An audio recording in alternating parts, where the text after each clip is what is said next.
I don't know how to start this intro.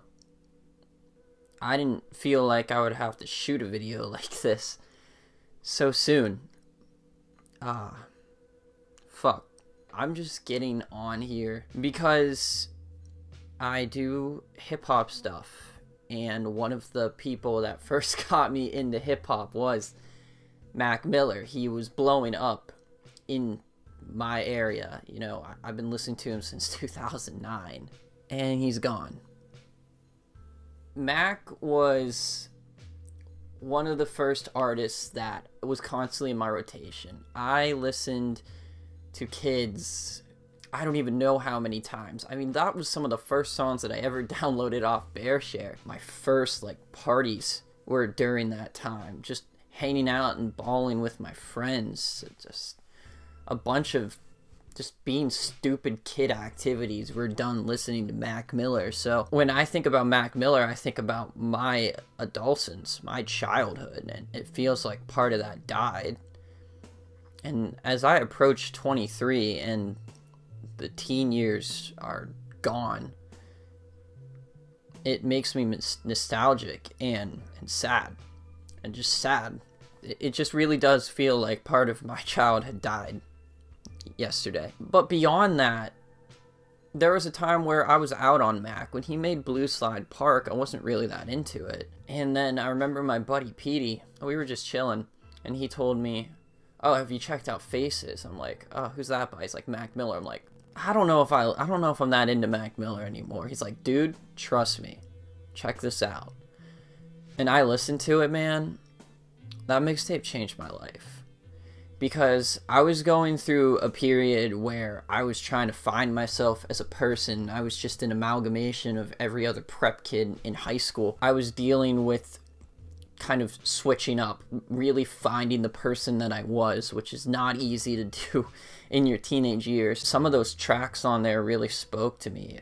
Colors and Shapes, Friends especially. Friends was a big one that I listened to over and over and over again during periods of isolation and alienation where I just felt like an outsider. It was kind of weird because it wasn't like I was like this outside kid. I had friends. I participated in activities and stuff. I was at parties. I wasn't that kid, but I always felt like that kid. This mixtape really helped me cope with it. That type of stuff gets me so nostalgic. When I listen to it, I can be transported back to a place where life wasn't so crazy, and while I was dealing with my issues, you know, I think we always look back and realize how little a lot of the drama that was going on meant, and that we should have been enjoying that time more. And then with swimming, it's just I just felt this wash over peace from him. It was a sound that we've never heard from Mac, and it helped me. You know, I've dealt with some stuff lately with the transition out of college. It's been kind of difficult to try and figure out what my next step is going to be. And swimming honestly did kind of bring me to a peaceful place. I think it's still going to be an album that really helps people that are depressed and anxious a lot. And it's just kind of sad that that was just a fleeting moment for him. I was really hoping that he was on his way to a better path, and all it was a fleeting moment as addiction, which he has battled for years and years. Every single Mac Miller album, except for maybe Blue Slide Park, it speaks to me in some way, and to lose that really hurts. And I'm not saying that I knew him, all right? I'm not saying that I knew the guy personally or anything like that. And I don't think that you can really bond with artists that deeply through their music. I think it's always kind of an extension of themselves, though they have moments of being real. But with Mac, every album was this different sound, this different idea. It was literally his diary, his mental state, what was going on currently. So for me, I feel like it made people feel like they knew Mac, and I feel like we did. I feel like in some aspect, in some way, we did know Mac. And that's why this one hurts so much, because it just feels like one of the homies died. It might not have been your closest homie, but it's one of the homies. You knew enough about them to be sad about it. And this is a dude that has been one of the homies since '09. You know, so that part just has me fucked up, man. It really does. Even just a day after, I'm fucked up about it, you know. X hurt. X fucked me up for sure. But the thing that fucked me up more about X was the visceral nature of the internet and how mean people were about this kid that died. With Mac, it's like, that's my generation. That's my generation. That's one of the first hip-hop artists I listened to. Mac Miller's the reason that I could listen to a fucking Wu-Tang Clan. Mac Miller's the reason that I listened to an Open Mike Eagle. Like, he was the gateway for me and a lot of other kids, and he's gone. And I think he still had a lot of artistic potential left and just human potential. I think you see that over Twitter. The outpouring of love from the hip-hop industry has been crazy.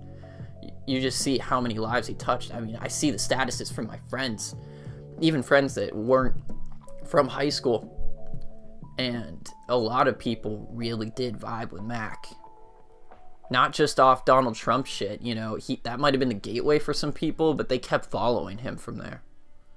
And that's a testament to his ability to connect with the listener. I'm gonna write a more detailed blog post about my journey with Mac, because I feel like it's warranted. And I wasn't going to do a script for this. I might edit this more than I think I will, but what's the point of that, you know? I just wanted to give my thoughts to an artist that really impacted my hip-hop journey. I think he's one of the most important hip-hop artists of our generation. I don't know if he'll ever get the credit that he deserves. I'm not saying every project was perfect, but in terms of impact, he made a lot of impact.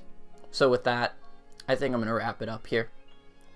Rest in peace, Mac Miller, Malcolm James McCormick. You repped PA well.